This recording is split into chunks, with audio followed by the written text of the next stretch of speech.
لگا چند ارتجائی شیر نے خواجہ غلام فرید کوٹ مٹھ نے تاجدار کا کلام پیش کرنے لگا ہن تساں نظریہ رکھنا ہے آل نبی اولاد علی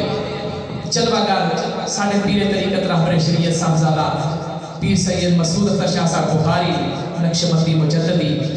انہاں دا سایہ اللہ تعالیٰ ساڑھے سرہ میں سلامت فرمائے اور آپ کو کریم آقا صلی اللہ علیہ وسلم صدقہ فرما کے اللہ تعالیٰ صحت یابی والی زندگی عطا فرمائے اور چمنستان مصطفیٰ صلی اللہ علیہ وسلم نے ایک اور پھل پیر سید علی حیدر شاہ صاحب انہاں دا بھی سایہ ساڑھے سرہ میں اللہ تعالیٰ سلامت رکھے اور انہاں دی عمر کو دراز فرمائے علم و علم دے در برکت عطا فرمائے انہیں التجائیہ شیر نے تے محبت دے نال تساں سننا کہ سبحان اللہ ضرور کہنی ہے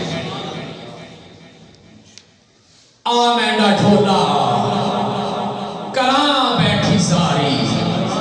آمینہ ڈھولا کراں بیٹھی ساری آمینہ ڈھولا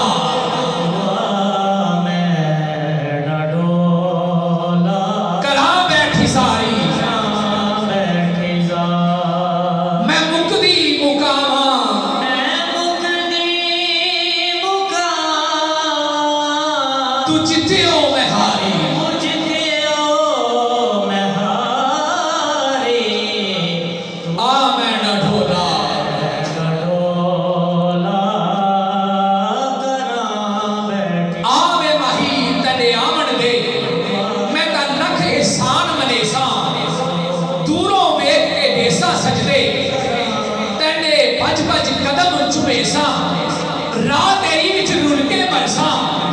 پچھا قدم